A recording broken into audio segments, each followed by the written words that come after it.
একটা সময় আমরাও স্বপ্ন দেখতাম আমাদের দেশেও তৈরি হবে ধোনি, বিরাট কিংবা রশিদ খানের মতো তারকারা।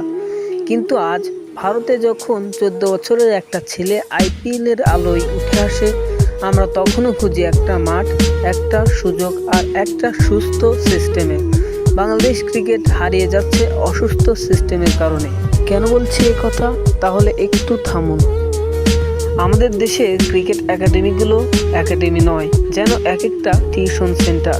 ঢাকায় গজিয়ে উঠেছে শত শত ক্রিকেট একাডেমি, নাম আছে, ব্যানার আছে, কিন্তু নেই হৃদয়, নেই কোচের হাতে খেলার শিক্ষা, নেই মাঠে ঘাম ঝরানোর অবকাশ। আচ্ছা, আপনারাই বলুন তো, শুধু মাসিক ফি জমা দিলেই কি ক্রিকেটার হয়ে ওঠা যায়? না, একদমই না। এই একাডেমিগুলো যেন এক একটা বাণিজ্য কৃত্য, যেখানে স্বপ্ন বেচা হয়, কেনা হয় না দেশের ভবিষ্যৎ। আমাদের দেশের ক্রিকেটের অবস্থা এমন হয়েছে যে মাঠ আছে, খেলোয়াড় নেই, খেলোয়াড় আছে তো মঞ্চই নেই। ক্রিকেট যখন সিস্টেমে শ্বাসরুদ্ধ, আমরা বলি আমাদের ক্রিকেটার তৈরি হয় না, কিন্তু প্রশ্ন হলো তাদের খেলতে দেই কোথায়? ভারতে প্রতিটি রাজ্যে ঘরোয়া ফ্র্যাঞ্চাইজি আছে, স্কুল থেকে বিশ্ববিদ্যালয় পর্যন্ত league, Ranji trophy, Syed Mushtaq Ali, TNPL ইত্যাদি ফ্র্যাঞ্চাইজি টুর্নামেন্ট। সেখানে নাম না শোনা ক্রিকেটাররা অংশগ্রহণ করে এবং নিজেদেরকে প্রমাণ করে। HP অর্থাৎ হাই পারফরমেন্স ইউনিটে ঢুকতে চাও? তাহলে দেখাও পারফরমেন্স, কিন্তু পারফর্ম করবে কি কোথায়? ট্রায়াল হয়, খবর হয়, কিন্তু দল গঠন হয় পরিচয়ের ভিত্তিতে।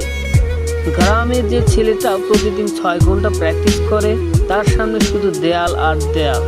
কোনো নির্বাচক সেদিকে তাকাই না, কারণ তার পরিচয় নেই, মিডিয়া কভারেজ নেই, আর নেই কি তা আপনারাই ভালো জানেন। বৈভব সূর্যবংশী, নাম তো শোনাই হোগা। 14 বছর বয়স হিসেবে IPL-এ দ্বিতীয় দ্রুততম সেঞ্চুরি রেকর্ড করেন তিনি।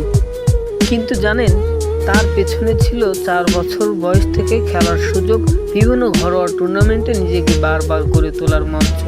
আর আমাদের দেশে তরুণ প্রতিভা হারিয়ে যায়, কারণ তারা দেখাতে পারে না নিজেকে। প্রতিভা আছে, কিন্তু নেই তাকে প্রকাশের মঞ্চ।